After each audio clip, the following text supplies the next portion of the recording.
Is Brandon Beane good at drafting?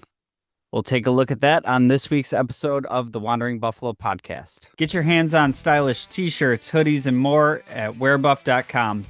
That's wearbuff.com. And make sure to use the promo code TWB at checkout for 20% off your first order. Stay Buffalo proud with Wear Buff.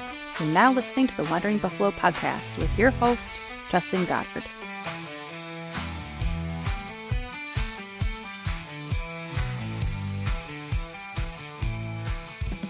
Bills Mafia, welcome into another episode of the Wandering Buffalo podcast, a show on the Buffalo Fanbase Podcast Network.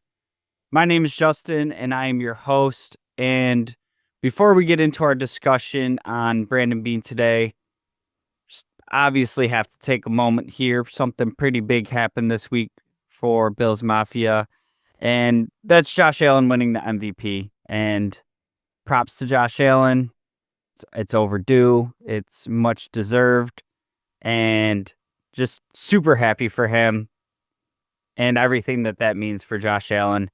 And I do want to, take a second here. If you've listened to the show for any time, you know that I'm pretty vocal about not caring about these awards. And that's from a perspective of just being like a fan of a franchise. I understand the value of these awards for the players. I think the systems are broken. The voting is terrible. It could have easily gone to Lamar this year, and I wouldn't have been that mad about it. It's like the exact reverse situation of last year when Josh Allen should have won it, but that's all kind of a conversation for another time. In this moment, I think about when we get to like the end of Josh Allen's career and they start stacking up the accolades and, hopefully counting rings and counting MVPs and, what this means for him, for his legacy, a bid for the Hall of Fame, all that kind of stuff. So super happy for Josh Allen. Proud of it, of him being our quarterback for the franchise. And honestly, even more than like him winning the award, I just loved his acceptance speech. And, the first thing he does is acknowledge that it's, an individual award. And then immediately, thanks all his teammates and the organization and the staff and Slick Rick in the mailroom and the cafeteria staff. And I don't want to say that like never happens these days, but it's certainly like more rare of just seeing, somebody that's so willing to pass off the credit, but also like in the loss in the championship game, so ready to take the blame for himself. Talking about being better for Kincaid on that last pass. So I think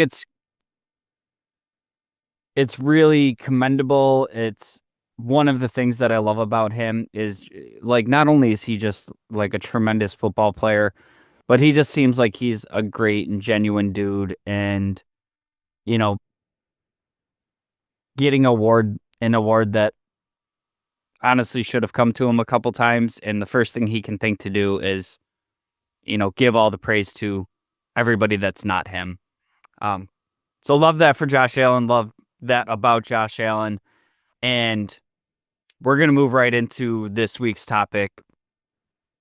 Talked about, on the Myles Garrett episode that I had wanted to kind of get into a little deep dive on Brandon Beane. And this has come from like several conversations that I've had and just kind of like hear and don't even engage about like F them picks, trade them away. Brandon Beane can't draft anyways. And I'm a huge fan of Brandon Beane. So like I keep hearing that and I'm like, all right, maybe I'm wrong. Maybe I got blinders on. So I wanted to kind of go through and look at his previous draft classes and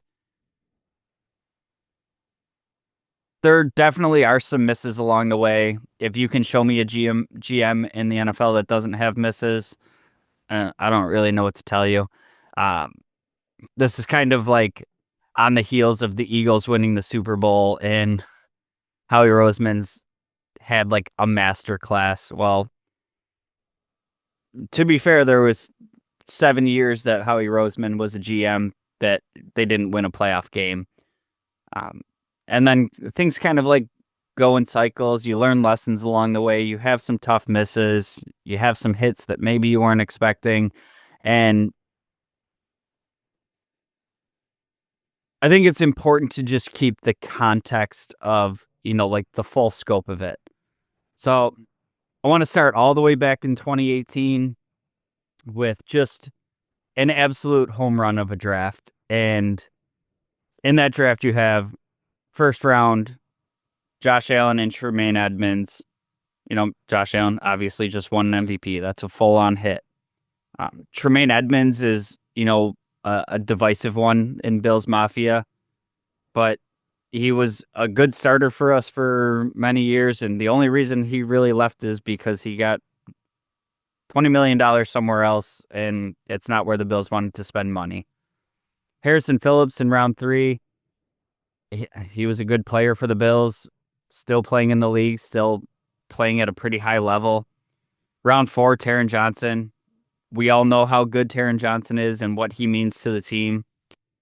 Then you kind of get into the later rounds here. Saron Neal was a staple on special teams for many years. And, that's the context of a 5th round hit, pick. Like that's a full on hit for me. Wyatt Teller, this one still breaks my soul. A very obvious hit there that they, as an organization, just weren't patient enough with. And I remember seeing him at a preseason game just going up and down the sidelines, just constantly asking somebody to get some reps in with him. And I was like, that dude's going to be special. He was special, but for the Browns. And then to round out that draft class, Ray McLeod in round 6. Believe he's still in the league as, a special teams player, returner. I mean, we're talking at least like a 6-7 year career as a 6th round pick. That's a hit. And then Austin Proehl in the 7th never amounted to anything. So for me, that's an absolute home run of a draft class. Then moving into 2019. Round 1, Ed Oliver. Round 2, huge miss on Cody Ford. Round 3, Devin Singletary. That one's kind of a meh for me. I like Singletary. He had some good years here. 3rd round pick as a running back. It's kind of a wash to me. Dawson Knox in the 3rd round. That one to me is a hit. Obviously still on the team. Maybe not, the super productive receiving weapon that some people would like him to be. But he's a talented player. He does a ton, the best run blocking tight end that we have by far, and still has an impact on the team. Boshan Joseph in the 5th, called that a miss. 6th round, Jaquan Johnson. He was around for a while. Special teams guy. Daryl Johnson in the 7th. Was kind of a fringe roster player, but also, contributed a ton on special teams. Getting an impact from, a 7th round pick is always pretty awesome. And then Tommy Sweeney, who, unfortunately had the myocarditis that kind of just never really was able to come back from that. Get into 2020. AJ Epinesa in the 2nd round. I mean, that I'm going to put that in kind of the wash category. He's, on the team. He's productive. He provides value. Would like to see, a bigger impact from a 2nd round pick. Zach Moss missed for the Bills, but, he went somewhere else and had success. Gabe Davis in the 4th, huge hit. and I know kind of his end with the Bills can leave like a little bit of a sour taste in our mouth. I don't really know that I can put all of that on him because, fourth round pick, he was having a ton of success and kind of got over promoted and ends up getting a huge contract and didn't do much with Jacksonville.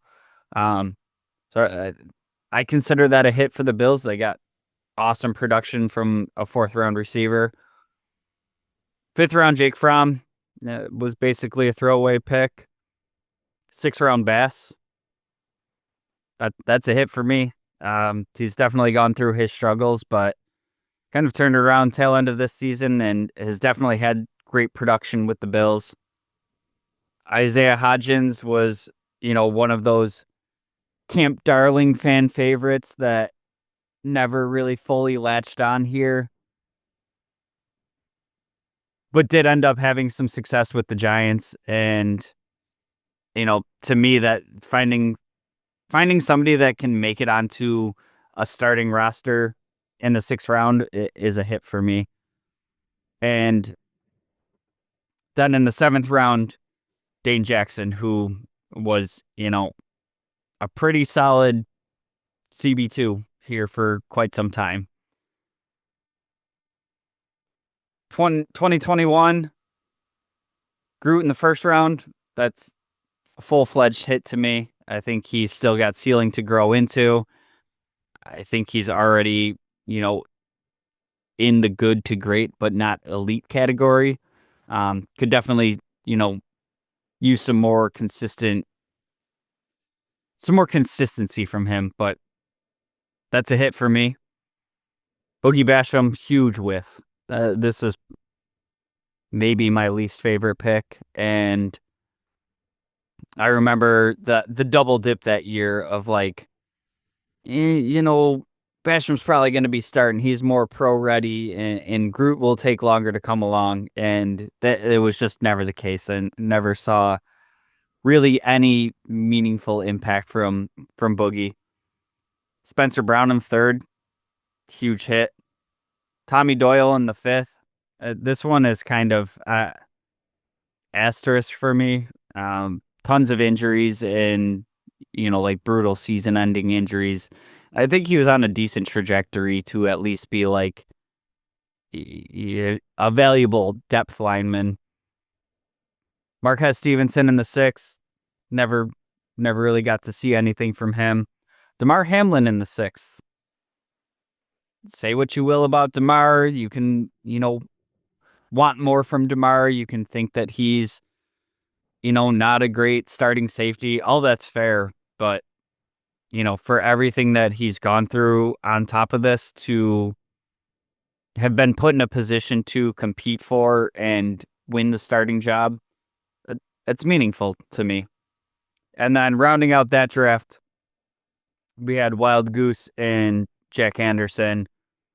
Both of them got plucked from our practice squad, before they really even had a chance to contribute to the team. 2022, Kaiir Elam. Still on team, but looking like a gigantic miss there, coupled up with the, with the fact that we traded up for him. But if we can separate Kaiir Elam from this draft, understand that there's going to be misses. Look at the rest of this draft class. James Cook in the second round, Terrell Bernard in the third, Shakir in the fifth. I mean, these are like staple guys that we're talking about. How can we get extensions done for them? Matt Araiza in the sixth. We all know how that went. Terrible situation, terrible timing. He's still a player in the league. Benford in the sixth. Absolutely huge.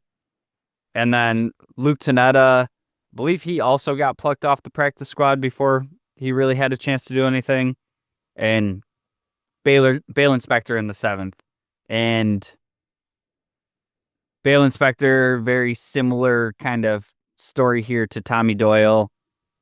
without them being as dramatic of injuries, but just couldn't stay healthy. But there was a period in time here where Tremaine Edmonds was leaving town, and we didn't know the plan at middle linebacker. And coming out of that training camp, Balen Spector was winning the job.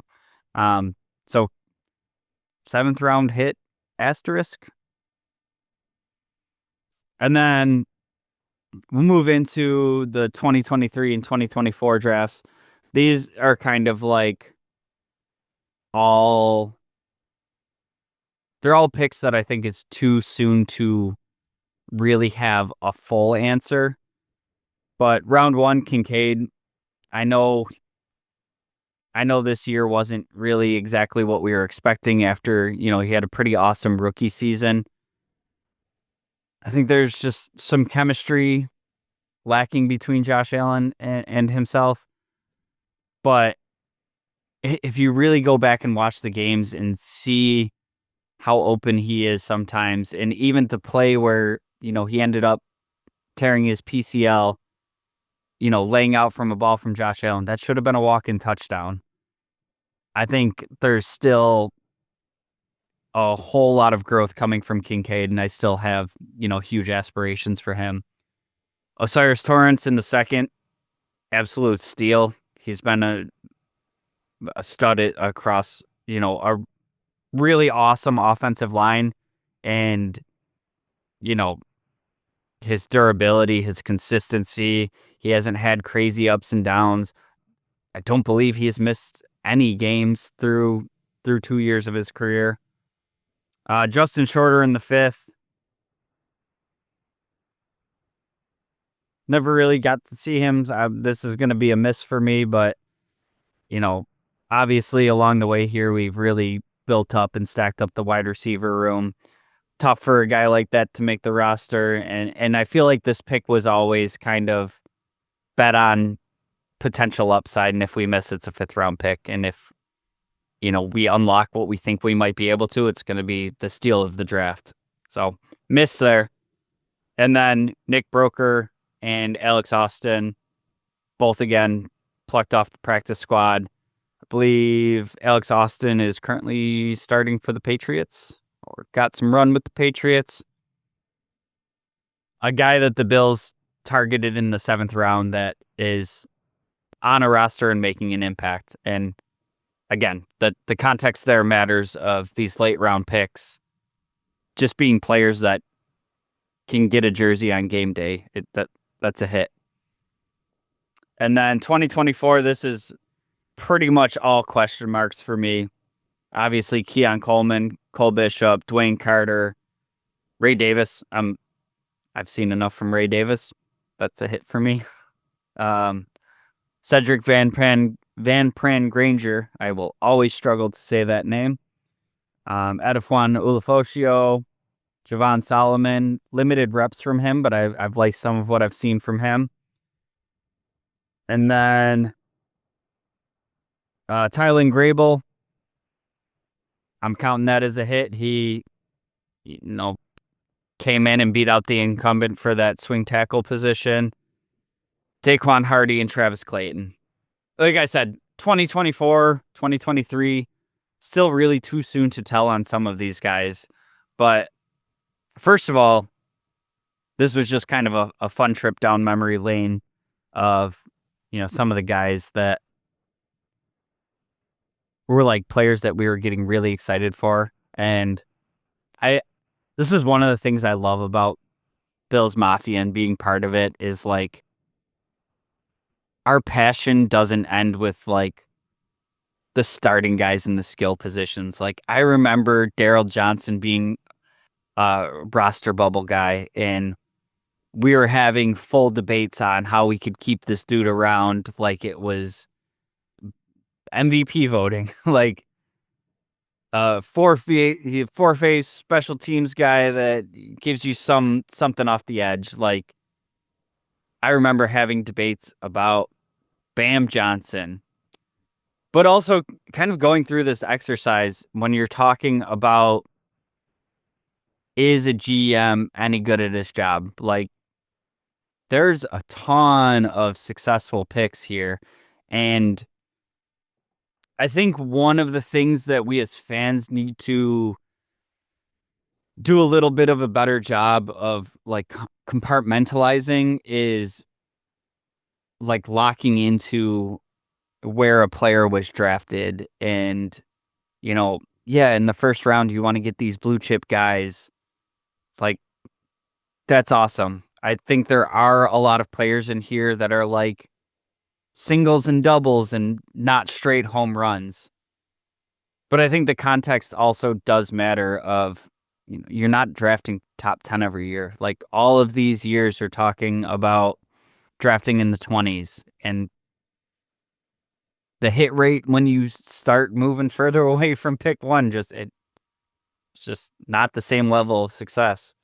But when I look at the overall picture, the 2022 draft is a huge one for me in that, like, if you were to, redraft it now and Benford was your first round pick, like, it would have been considered a huge reach. But you're talking about a player that is playing at a damn near all pro level.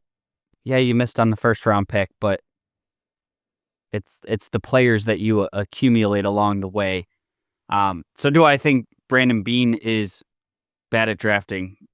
Absolutely not. I think there's a bigger question that can come into play about, some of his free agency moves, and we're going to get into that on next week's episode. Take a deeper look into some of the moves that he's made through free agency, and I think the variance there is a lot different than, what we've seen from his draft classes. And we'll get into it. There's context that matters there too about, the spending that's happened and the assets, the resources that he's able to have at his disposal when you're talking about a competitive, expensive roster. That'll be a whole conversation next week we'll get into. But for this week, I want to thank you for tuning in. Make sure you're checking out all the stuff that's dropping. Subscribe because we got stuff coming out all the time. We had our producer Jake is, getting a little bit involved with the content game here. Dropped a short video of kind of his thoughts of the Myles Garrett situation. We got articles going up on the website, wanderingbuff.com. Make sure you're checking that out. Merch up there. We got Mike writing for us. Trying to do a lot of big things this offseason. So like, share, subscribe, do all the things so you're not missing anything as we move throughout the offseason. And as always, go Bills.